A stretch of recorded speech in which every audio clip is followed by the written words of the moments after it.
The following is a conversation that I had with John Rademacher, the city administrator of Little Falls, following the work session meeting, excuse me, on 11/5/2018. And what this is in reference to is that the ordinance change for what's called ordinance number 714, the curb and gutter, street and sidewalk painting or coloring ordinance, which read differently than what I'm going to read in just a moment. But first I'm going to let you hear the conversation, because what I was concerned about is that on the official agenda, which is the official record for the public for years to come, it actually states that the ordinance change with the sign ordinance 5.30 changes that came, as well as the sidewalk coloring ordinance 7.14, were both recommended from the Planning Commission. And I knew that wasn't true because I have gone to the planning meetings most recently, and I wondered if I had missed something. And I also asked Councillor Frank Gushik, and Jeremy Hanfler was in on the conversation just last night when I asked them, did I miss something? Had they actually talked about any changes to do with the sidewalk coloring ordinance at the planning meeting? And indeed they haven't. Frank told me he had not heard of it. So then I was wondering, well, how come it is then, if the council hasn't discussed this, how all of a sudden is it getting on the council agenda? My concern is, are they emailing back and forth and are they violating the open meeting law? Or what's going on with this? And so I'm going to let you listen to this. This is John Rademacher last night. John, I have a question I'd like to ask you.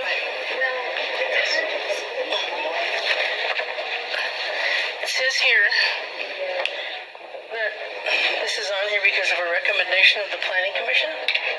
But prior to this meeting, I just asked Frank and Jeremy, because they are on the Planning Commission, if I missed something, if they had discussed this Chapter 7 ordinance change. And I think it's the Chapter 5 ordinance was the Planning Commission piece. Chapter 7 was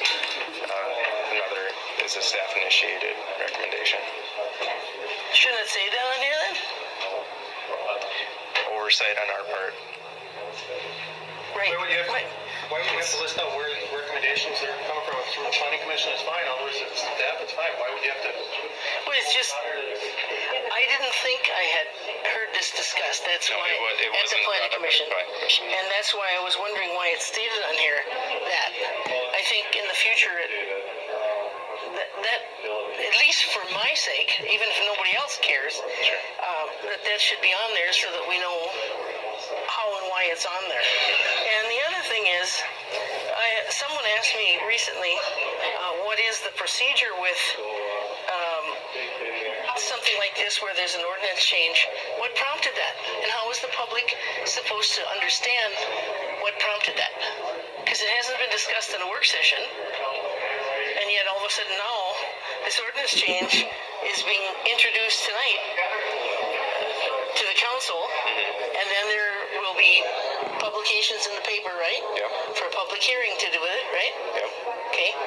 So where did this come from? And why was this ordinance change of 7.14 even considered? Your discussion, you're with me, and the discussion with our attorneys after they've had an opportunity to review it. So. Oh, the conversation we had over the phone. Yes.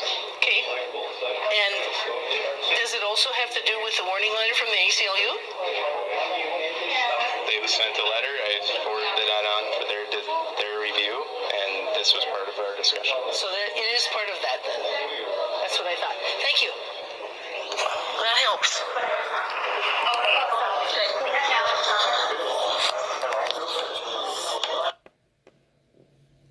Our son Isaac has faced numerous. So you heard it. See, what I'm concerned about is that they are doing emailing between the councillors, the mayor, and the president of the council, and John Rademacher, the city administrator. They're not supposed to do that. If they are, that would violate the open meetings law. And I sure hope I don't have to do a Data Practices Act to get at this information, but I may. It is against the law, state law in Minnesota, to violate the open meeting law. And it would be also considered nonfeasance. I do my homework and I know what I'm talking about. So I want to read to you the changes as is stated that they're making. The new rewritten 7.14 ordinance reads this way. It is unlawful for any person to deface any street, sidewalk, or curb and gutter for any purposes, including advertising purposes, except, see, here's the exception, as the same may be done by city employees acting within the course and scope of their employment, provided, however, that this provision shall not apply to uniformly coloring concrete or other surfacing, as such coloring shall be approved by the Public Works Director, City Engineer,